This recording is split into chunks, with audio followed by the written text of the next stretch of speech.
नमस्कार दोस्तों, राम जी की कहानियों की सीरीज में आपका फिर से हार्दिक स्वागत है। आज हम अहल्या उद्धार की कथा का श्रवण एवं पाठ करेंगे।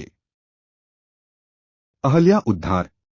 राम और लक्ष्मण ऋषि विश्वामित्र के साथ मिथिलापुरी के वन उपवन आदि देखने के लिए निकले तो उन्होंने एक उपवन में एक निर्जन स्थान देखा।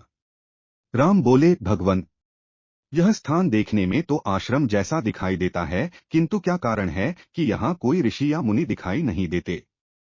विश्वामित्र जी ने बताया, यह स्थान कभी महर्षि गौतम का आश्रम था। वे अपनी पत्नी के साथ यहाँ रहकर तपस्या करते थे।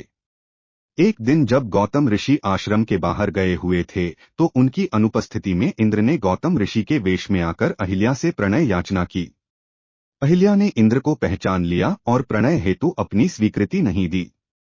जब इंद्र अपने लोक लौट रहे थे तभी अपने आश्रम को वापस आते हुए गौतम ऋषि की दृष्टि इंद्र पर पड़ी, जो उन्हीं का वेश धारण किए हुए था।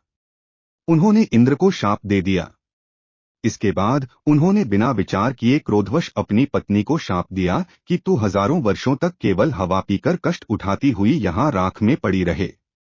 जब राम इस वन में प्रवेश करेंगे तभी उनकी कृपा से तेरा उद्धार होगा। तभी तू अपना पूर्व शरीर धारण करके मेरे पास आ सकेगी। यह कहकर गौतम ऋषि इस आश्रम को छोड़कर हिमालय पर जाकर तपस्या करने लगे।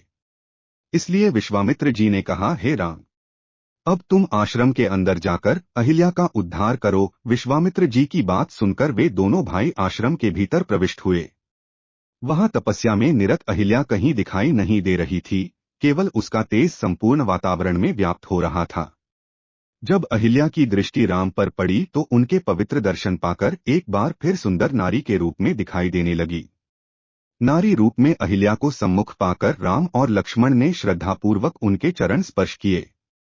उससे उचित आदर सत्कार ग्रहण कर वे मुनिराज के साथ पुनः मिथिलापुरी को लौट आए।